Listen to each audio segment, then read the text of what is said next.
Alright guys, welcome back to F1 News Breakdown. I need to tell you something absolutely insane that just happened in Bahrain. And I'm not exaggerating when I say this could change everything about the 2026 season before it even starts. Max Verstappen, four-time world champion, just went on record saying these new cars, quote, aren't Formula One and that he doesn't enjoy driving them anymore. But here's where it gets crazy.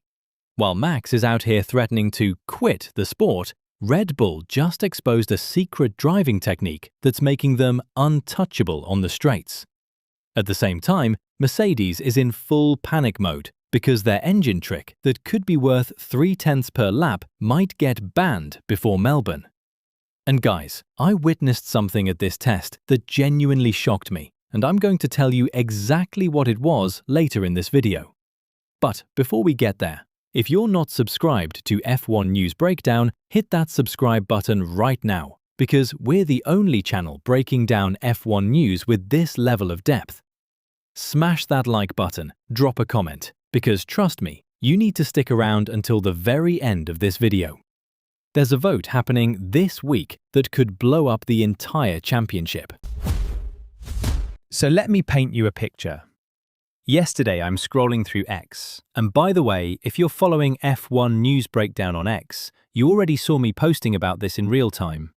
But I see this post from a source close to Mercedes, and I literally had to read it 3 times because I couldn't believe what I was seeing. You know how in college there's always that one student who reads the syllabus way more carefully than everyone else and finds some loophole that lets them ace the class? That's exactly what Mercedes did with the 2026 engine regulations. But now, the other teams want blood. Here's the technical breakdown, and stay with me because this is where it gets absolutely juicy. There's this regulation called Article C 5.4.3. I know, boring numbers, but this might be the most important regulation of the entire year. And it states that all engines must have a geometric compression ratio no higher than 16.0. That's actually down from last year's 18.0 ratio. Now here's the catch. The rule says this ratio will be measured, quote, at ambient temperature. Ambient. Room temperature. Mercedes engineers, and you have to respect the genius here, they designed their engine with special materials that expand when they heat up. So when the FIA tests it cold in the garage, perfect, legal, 16.0 compression ratio. But when that engine is running at race temperature, screaming down the straight at 350 kilometers per hour, reports are saying it could be running at 17, maybe even 18.0 compression ratio. And according to multiple sources, that advantage could be worth 2 to 3/10 of a second per lap. In F1, that's the difference between winning and finishing 5th. Now the political warfare gets insane. Red Bull powertrains, Ferrari, Honda and Audi have formed an alliance. 4 power unit manufacturers against 1. They're pushing the FIA to introduce a hot temperature compression ratio test before the March 1st homologation deadline. If they can get what's called a supermajority vote, that's 4 manufacturers plus the FIA plus Formula One management all agreeing, Mercedes' entire engine design could be ruled illegal. Days before the season starts. James Vowles at Williams went on record defending Mercedes. He said this is, quote, brilliant engineering, and that F1 is a meritocracy. Toto Wolff played it cool in his press conference. He said Mercedes won't sue, they'll respect whatever decision comes down. But my sources are telling me behind closed doors there's absolute chaos. Mercedes did everything right, stayed within the letter of the regulations, and now 4 rival manufacturers who didn't think of this trick can just vote it away? And honestly, guys, I'm conflicted on this. Part of me thinks this is exactly what Formula One should be about. Innovation. Finding the grey areas, pushing boundaries. That's what made teams like Brawn GP legendary with the double diffuser. But another part of me wonders, is it fair to change the rules this late? Drop your thoughts in the comments because I genuinely want to know what you think. Is this innovation or is this cheating? But you know what? While Mercedes is fighting this political war, Max Verstappen just dropped the most brutally honest bomb I've ever heard from a driver.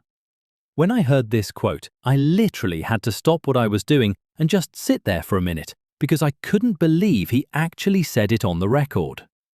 Max said, and I'm quoting him directly here, "This isn't Formula 1. It's Formula E on steroids. I do not enjoy driving these cars." Let that sink in. The guy who won 4 consecutive world championships, the most dominant driver of our generation, the man who literally rewrote the record books. He's saying he doesn't enjoy driving anymore. He went even further. He said, quote, "A winning car for me? That doesn't even matter. It needs to be fun to drive as well." When a journalist asked if he'd participate in the Nürburgring 24 hours, Max started laughing and said, "Looking at it now, at least you can drive flat out there without looking after my battery." You know what this reminds me of? I have a buddy who's a professional chef. Absolutely incredible in the kitchen. Michelin-level talent. But last year, his restaurant implemented this new system where every single dish had to be calorie counted, portion controlled, temperature monitored, and approved by 3 different managers before it could go out to customers. He told me straight up, "I didn't go to culinary school for 10 years to count calories and fill out spreadsheets. I became a chef to create." 3 months later, he handed in his resignation and opened a food truck. Best decision he ever made. That's Max right now. He didn't spend his entire life becoming the best driver on the planet so he could lift and coast for 600 meters and manage battery deployment strategies. He became a driver to race, to push the car to its absolute limit. And these 2026 regulations? They're taking that away from him. The fan reaction on X is absolutely brutal. I'm seeing comments like, "F1 is finished. They're destroying the sport. If Max leaves, I'm cancelling my F1 TV subscription." One user who said they've been watching F1 for over 40 years commented that they might not renew this season. That's the sentiment out there. This isn't just Max complaining. This is a 4-time world champion, the face of the sport, telling us F1 is being ruined. Lewis Hamilton said similar things about the low grip and these cars feeling like GP2. When both of your biggest stars hate the regulations, you've got a serious problem. But here's the absolutely insane part. And this is what I was talking about at the beginning, that secret technique. While Max is publicly saying he hates these cars, Red Bull is absolutely dominating with them. How? Let me show you exactly what they're doing. So I'm watching the trackside footage from Bahrain Day 1, and I notice Max doing something that looks completely unhinged going into turn 10. He's downshifting to first gear, in a corner where literally everybody else on the grid is using second gear. The car is squirming under braking, the revs are screaming up to 12,000 RPM, and my first thought is he about to crash? But no, he's doing this deliberately. On every single lap. Push laps, race sims, doesn't matter. First gear into turn 10. Here's the science behind it, and this is absolutely genius. When you aggressively downshift and rev the engine super high, you're not just slowing the car down, you're using the internal combustion engine to generate massive amounts of electrical power for the MGUK. It's basically turbocharging your energy harvesting. More revs equals more energy generation equals more deployment on the straights. And check out these numbers. Max was hitting 344 km per hour on the main straight. The next closest car? Racing Bulls with the exact same Red Bull Ford engine, also 344. Then everyone else drops off massively. Mercedes was around 320. Aston Martin struggling to hit 315. Ferrari somewhere in the middle. But here's what blew my mind. Red Bull hasn't just discovered this technique, they've been preparing for it for 2 years. They designed their gearbox, their engine components, their entire drivetrain to withstand this kind of aggressive treatment. Other teams tried copying it. Audi switched to this technique by the afternoon on day 1. But their car looked terrible, unstable. The drivers looked uncomfortable. It was disrupting the whole platform. The Red Bull, though? Smooth. Controlled. Max has clearly spent hundreds of hours in the simulator mastering this exact driving style.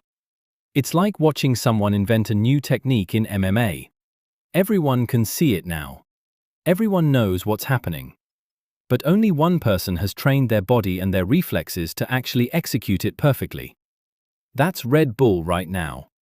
They've cracked the code while every other team is scrambling to catch up. And the beautiful irony? Max hates driving like this. He thinks it's anti-racing. But he's still the first guy on the grid to master it. That's champion mentality. Now, while Red Bull is flying and Mercedes is fighting for survival, there's absolute carnage happening at Aston Martin. And guys, this is painful to watch. Multiple reports confirmed that Fernando Alonso threw his gloves on the ground in frustration after getting out of the car on day 2. Lance Stroll went on record saying they're 4 seconds off the pace. 4 seconds. In F1, that's an eternity. The Honda engine is reportedly down about 3 seconds due to what they're calling precautionary power reduction, which is corporate speak for our engine is overheating and we can't run it at full power. Adrian Newey designed these incredibly aggressive, super tight side pods. They look amazing from an aero perspective, but they're an absolute nightmare for cooling. Aston had to open extra cooling vents mid-session. Vents they never planned for. That's killing their entire aerodynamic philosophy. The car can barely crack 315 kilometers per hour. It's a disaster. But you know who's being very quiet through all of this? Ferrari. Charles Leclerc topped day 2 with a 1:34.2. The car is reliable. They're racking up laps. Both Hamilton and Leclerc are adapting well to the new regulations. Everyone's obsessing over Red Bull's speed and Mercedes' drama and Aston Martin's disaster.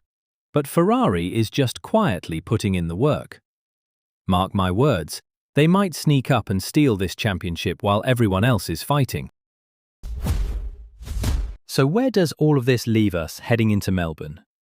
Here's my honest take. We potentially have an engine controversy that could explode before the first race. We have the sport's biggest star saying he doesn't enjoy driving anymore. We have teams completely struggling to adapt to regulations that might genuinely be terrible for racing. But at the same time, we have innovation. We have political warfare. We have chaos. And honestly, that's what makes F1 absolutely incredible. Remember at the start when I said I witnessed something I'll never forget? It was watching Max's onboard camera through turn 10. The way that car moved, the sound of those downshifts, the absolute precision and control. And then immediately hearing his press conference where he said he doesn't enjoy any of it. That contrast right there? That's the entire story of F1 2026. Peak performance meets complete frustration.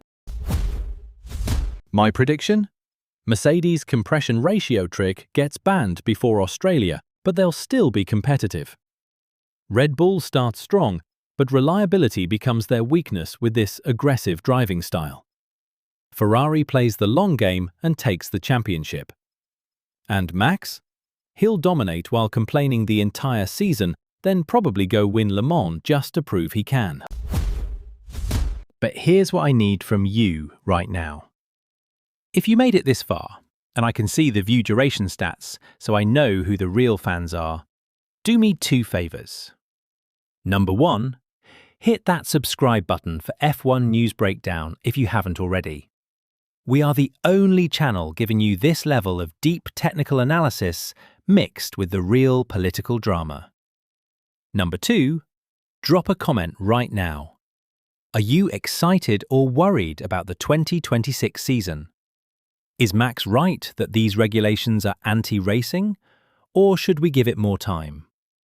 I read every single comment, and I genuinely want to hear from you. The FIA is voting this week on Mercedes' engine. The political explosion is coming. Melbourne is just 3 weeks away. The drama has only just begun. I'll be here covering every second of it. Thanks for watching F1 News Breakdown, and I'll see you in the next one.